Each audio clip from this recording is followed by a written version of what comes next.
總結一下大家今日非常好㗎。第一，你冇距離感，知唔知道？佢有距離感，所以咧你要識得一樣嘢，要識包佢埋繩。你又行落去到呢啲位啦，你就唔好放開佢，你唔好行咗出嚟。因為咧行咗出嚟排前嘅話咧，你再踢佢嘅時候咧，佢咪又走咯，我咪有位走咯。然之後佢又打你咯，一打你就放咯。佢逼咗埋繩啦，你就唔好離開呢度啦。呢位咧隨時你睇啲獅子食嘢嘅時候咧 ，ready 我唔食你，我睇你做乜嘢。然之後一嚟就擒埋去咯。明唔明啊？一嚟衝過，你要準備慢慢行啦，走啊！睇你走去邊，然之後一個 combo， 所以成日叫你打 combo 就係你呢個出手個 combo 用好有氣勢，好有力量咯，明唔明白？知唔知道？呢個第一件事嘅。第二件事就係你冇距離，你逼唔到佢埋繩，你真係走咗出嚟啦。佢一出手就係你打佢嘅時候咯，你先打到佢啊嘛，係咪？你擋。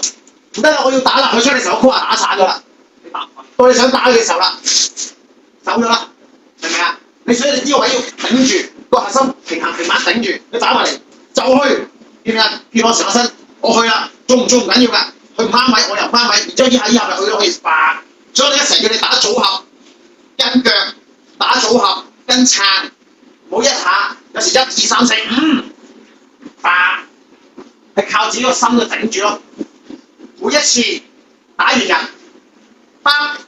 企喺度，佢就打翻你，明唔明白？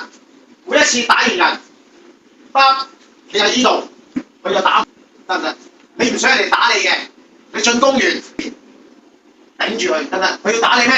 佢要拱咗位置，係啦，明唔明啊？呢個核心有力，所以平時做體能負重平板你要有力咯，隻腳要有力咯，做 squat 要有力咯。佢拱我啦，拱唔走啦，佢自己人，咁咪中咯。我 step 嗰係做咩啊？佢 step 嗰係打佢嘅，點都會快。頭先你同阿老闆成日兩個喺度鬥緊咯，我係唔打你又唔打，喺度領住啦。我之後1次、2次，着啦，攬住，咁咪打到咯。